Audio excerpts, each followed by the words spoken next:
हमारी संस्कृति में हमने सुना है कि ऐसे बहुत से उपाय हैं जिनसे घर में मौजूद चीज़ों से इम्यूनिटी को बढ़ाया जा सकता है। क्या आप घरेलू उपचार से इम्यूनिटी यानी प्रतिरोधक क्षमता को बढ़ाने के बारे में थोड़ा प्रकाश डाल सकते हैं? देखिए, इम्यूनिटी को रातों रात नहीं बढ़ाया जा सकता, हमें ये समझना होगा। आमतौर पर मेरा मानना है कि कई कारणों से लोगों की जीवन शैली और भोजन के पैटर्न को देखते हुए मुझे लगता है कि इसकी जांच होनी चाहिए, इसकी मेडिकल जांच होनी चाहिए। मुझे लगता है कि दक्षिण भारत के लोगों की प्रतिरोधक प्रणाली दुनिया के कई दूसरे लोगों की तुलना में बेहतर है, सिर्फ खान पान के पैटर्न, परंपरा, जलवायु और दूसरी कई वजहों से। आपको ये समझना होगा कि उष्णकटिबंधीय जलवायु में और जगहों की तुलना में कहीं अधिक जीव रूप पाए जाते हैं, जिसमें सूक्ष्म जीव भी शामिल हैं। उनकी संख्या और विविधता बहुत बहुत ज़्यादा है। तो इस धरती पर रहने भर से ही सिस्टम और अधिक लचीला हो जाता है, क्योंकि हम हर समय इन चीज़ों के संपर्क में रहते हैं। ये एक पहलू है। एक और चीज़ है भोजन, एक और चीज़ है जीवन शैली। ये सभी पहलू हैं। बड़े पैमाने पर कृषि समुदाय होने की वजह से हम में से ज़्यादातर लोग, अगर इस पीढ़ी में नहीं तो पिछली पीढ़ी में, हम सभी कृषि समुदायों से ही आए हैं। तो लोग ज़मीन पर रहते थे, इसने ही उन्हें ज़बरदस्त मजबूती दी। दुनिया के ज़्यादातर हिस्सों में 80% से अधिक आबादी शायद 100 साल पहले खेती किसानी से दूर हो गई। भारत में हम ज़मीन से दूर हुए हैं केवल 25-30 सालों पहले। यह फ़ायदा अभी भी हमारे साथ है। ये ज़्यादा दिनों तक हमारे साथ नहीं रहेगा। अगर हर कोई ऊंचे ऊंचे अपार्टमेंट्स में रहना शुरू कर दे, धरती के संपर्क में आए बिना, और लैब के चूहों की तरह रहना शुरू कर दे, हर चीज़ से सुरक्षित, तो हमारी इम्यूनिटी भी कम हो जाएगी।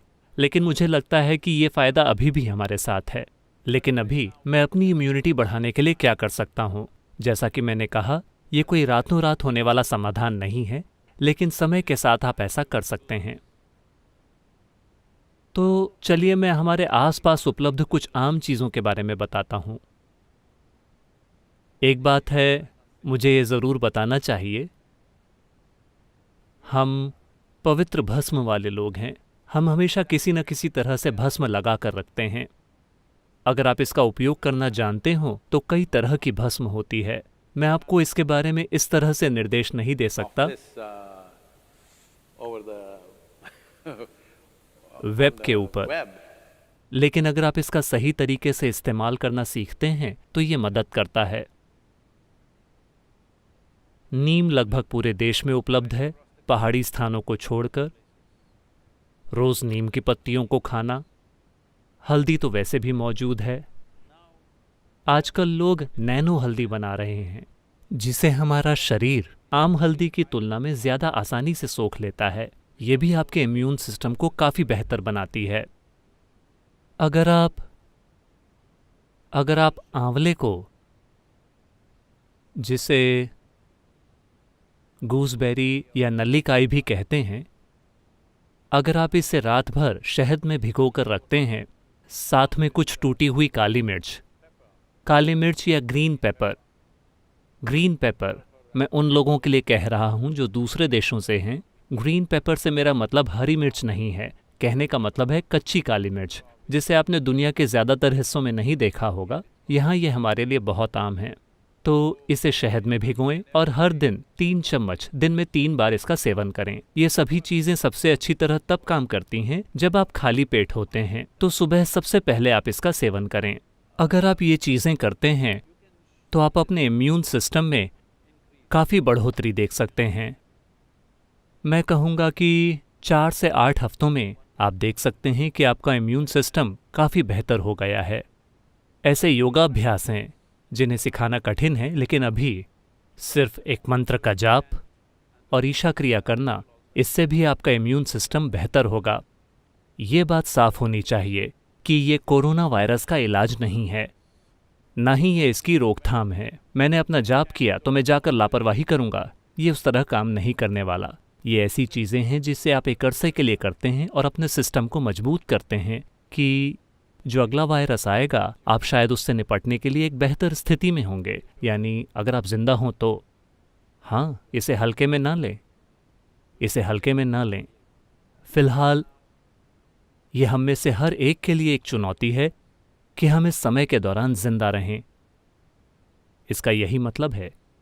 ये मत सोचिए कि ये कोई दूर की चीज़ है जो चीन या इटली के लोगों के साथ होती है। अभी अगर हम बने रहें, अगर आप इन 6 से 8 महीनों के दौरान जिंदा रहें, तो इसका मतलब है कि हमने इसे जिम्मेदारी के साथ निभाया है। अगर हम में से हर कोई जिंदा रहता है, तो इसका मतलब है कि हम वाकई अच्छे हैं। हम जागरूकता और जिम्मेदारी के साथ जीते हैं। इसका यही मतलब है। दुर्भाग्य से आज सरकार को सेना का प्रयोग करके इसे ज़बरदस्ती लागू करना पड़ रहा है, क्योंकि बहुत से लोगों को एहसास नहीं हो रहा है कि ये ज़रूरी है। और वो सोचते हैं, उन्हें लगता है कि ये काल्पनिक है। ये काल्पनिक नहीं है, ये हमारे सामने खड़ा एक ऐसा खतरा है जिसे हमें ठीक से संभालना होगा। चलिए मंत्र का जाप करते हैं। योग योग योगेश्वराय भूत भूत भूतेश्वराय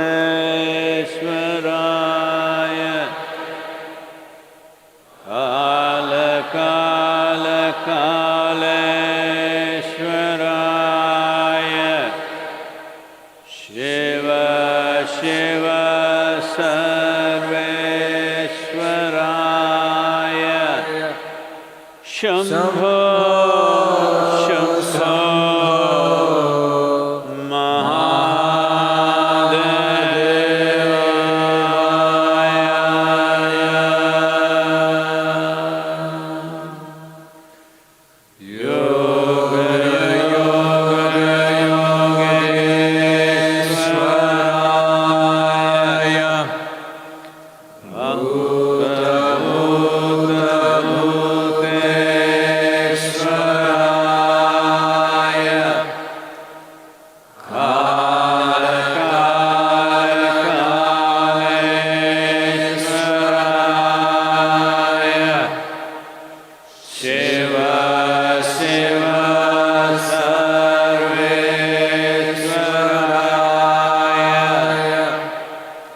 Shum